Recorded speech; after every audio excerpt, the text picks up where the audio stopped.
What's going on, guys? Welcome back to another episode on the Chaos Craft server. In the last episode we had a little bit of a rant, and I let you guys know about some few things that was going on and a few things that I didn't want to get off my chest. But the funny thing is about them type of episodes, you guys really seem to like it. Like, so many nice comments and things like that, and a lot of you trying to guess the YouTuber I'm talking about and things, and a few of you said you know who it is, and I really doubt that you do know who it is. I know some of you are probably thinking like the obvious, but I promise you it's not who you think it is. It's someone like that's not related to anybody on the Chaos Craft server or anything like that.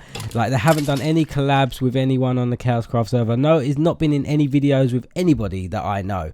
So it's not who you think it is. Like, it's someone who is not that big of a YouTuber as well. Some people were saying, someone like, is it Stampy and stuff like that. It just made me laugh reading the comments, people saying that. It's no one like that. This person who I was talking to had like less than 50,000 subscribers. So yeah, it's no one like that. So stop guessing. I'm not gonna say who it is because I'm just not that type of person. I'm not gonna put anyone on blast like that. But yeah, thanks for the response in the last episode, guys. It really did mean a lot, all of you guys who enjoyed the video. But it did make me realize I need to tell you guys more stories, because you like my LPs when I'm telling stories. So I know I mentioned this a while back, but I just ran out of stories, so I'm gonna do my best to work on a few stories to tell you guys of stories of my life and stuff.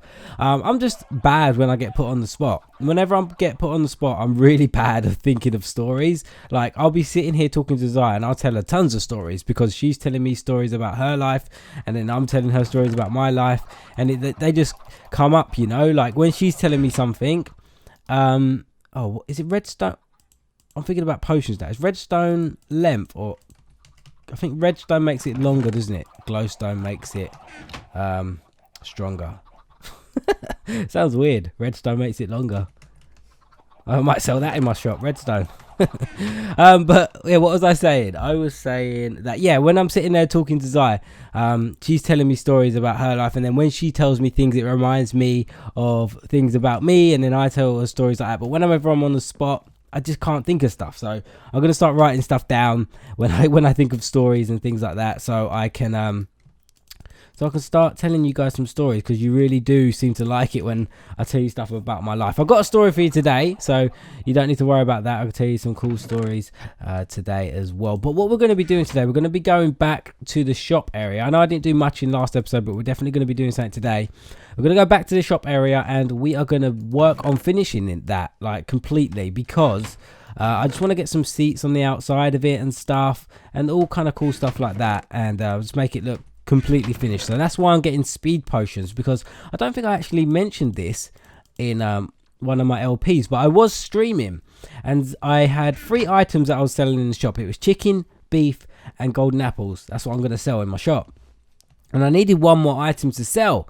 And someone said in the stream, why don't you sell speed potions? And I was like, okay, why? She goes, because then it would be like energy drinks, and because I'm a food shop, I thought it was a really cool idea. So that's why I was just brewing some potions, so I can go and take it back over to the shop and start working on it. I'm going to do a path like this of where the seating area is going to be as well. So I've got all these fences and stuff and carpet, so I can make some tables, and it's going to look all nice.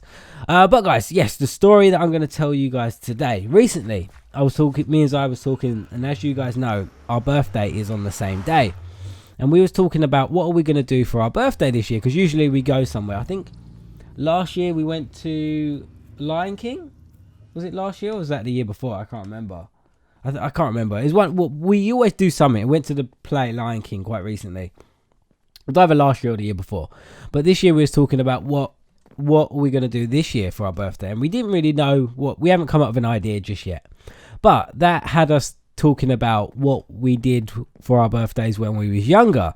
And something that I told Zai is that I always had a party for my birthday. Like, when I was younger, up to the age of about 11 or 12, I always had parties. Like, always. Like, parties with all my class, like all my class at school and all my friends, and I used to play for a football team as well. All my football friends used to come over, and I've had some like crazy and funny, memorable parties. Like, there's some stories that I just tell people. Like, whenever I have a funny story about myself, I tell people about they's parties and stuff, because they're just funny moments that happened. There's a lot of good memories within them parties. So I always make sure to tell people them whenever I talk about stories of my life or anything like that.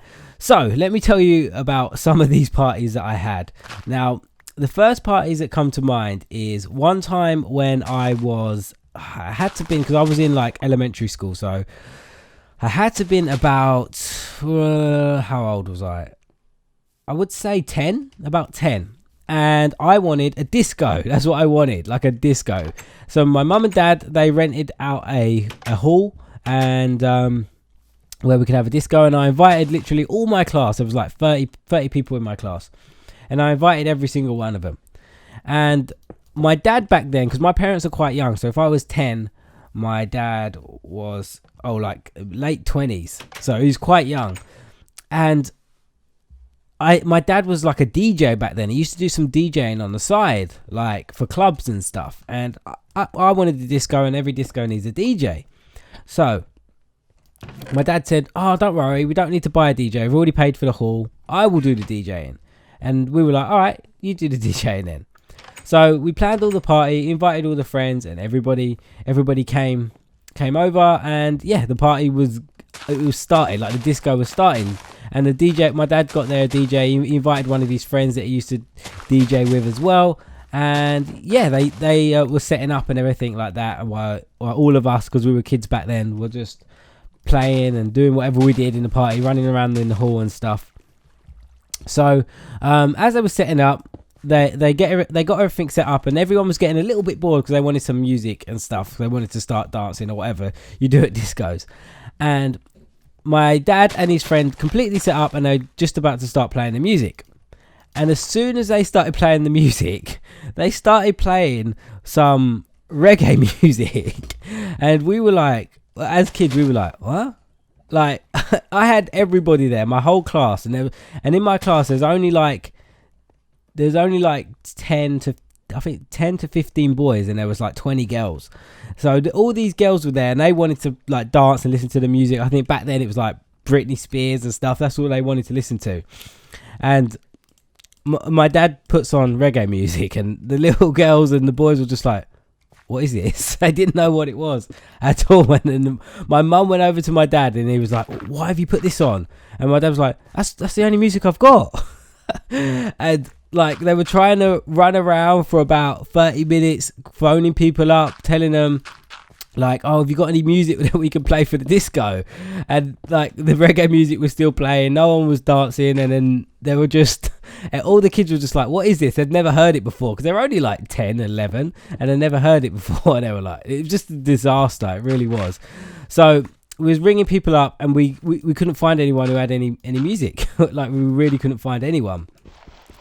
So what we did in the end, I think there was someone had a tape player, like a tape cassette player, in the back of their car, and then they ended up putting that in the middle of in the hall, and just playing Peter Andre album for the rest of the disco. And that was the only song that kept playing over and over again for the rest of the disco. But I would say that is one of the most memorable things that's like happened when I was younger, especially for a party. That was like one of my parties, and it was funny. It really was funny for that to happen. And then because I knew what reggae music was, because like I said, my dad was a DJ and he used to play that kind of stuff.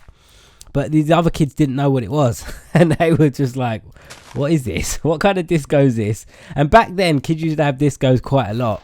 And so they were used to the normal music that you have. And I don't know if you guys still have it, especially people in the UK.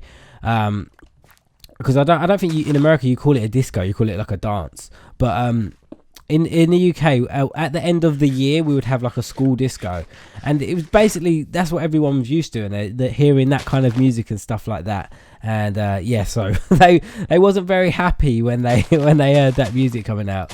But yeah, that's one of my kind of like eventful parties that I had. Another one that I can remember that stands out to me was when I was a little bit older, and it actually involves my cousin Dean as well. You know, Dinky's the one that I do mini games with. He's my cousin, if some of you didn't know. It involves him as well, and it was around the age when I was like, I must have been about 13, I think 13 or 14, and it was because I think I was in senior or secondary school or high school, whatever you want to call it. And yes, because I remember the majority of people who came to that party was the football team that I played for. And what the idea that we wanted was, we wanted to have a party where we were gonna kind of camp, and we wanted to camp in the back garden. That's what we wanted to do. One of my neighbors, I think one of my friends had a really big tent. It was like a 10 man tent or something like that. So we thought, you know what, why don't you get your tent and we'll all camp in the garden and do whatever. I don't know why we wanted to do that, but that's what we said, right?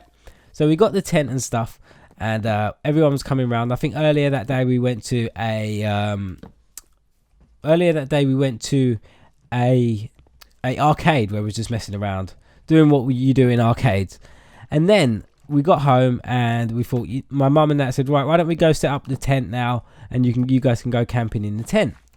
So we set up the tent. It took hours, and by the time it was set up, it was like nighttime, so we all was going to go get ready in the tent.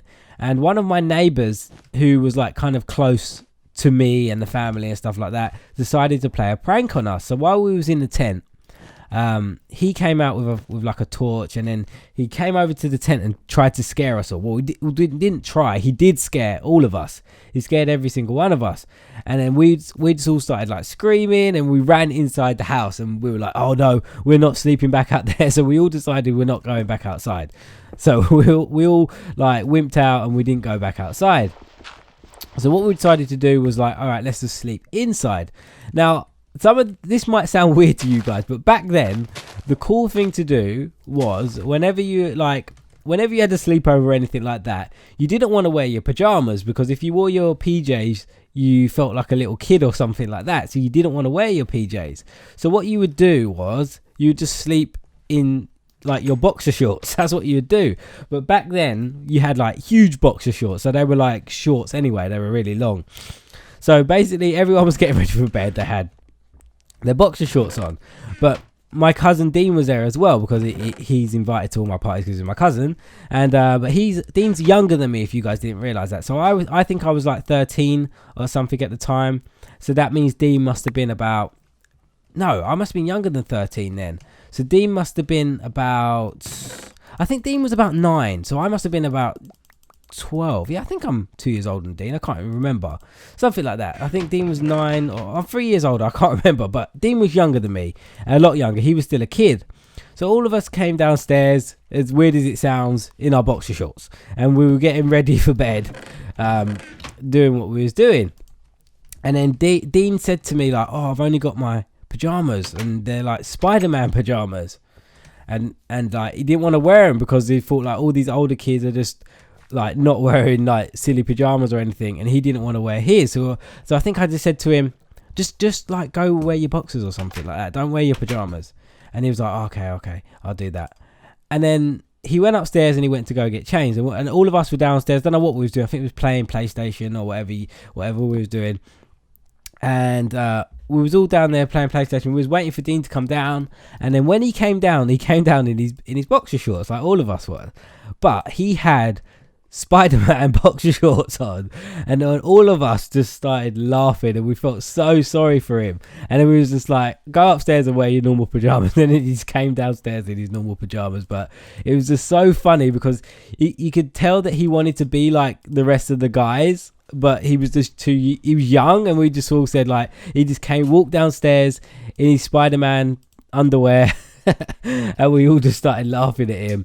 And yeah, that was definitely one memorable moment that I remember from when I was younger. I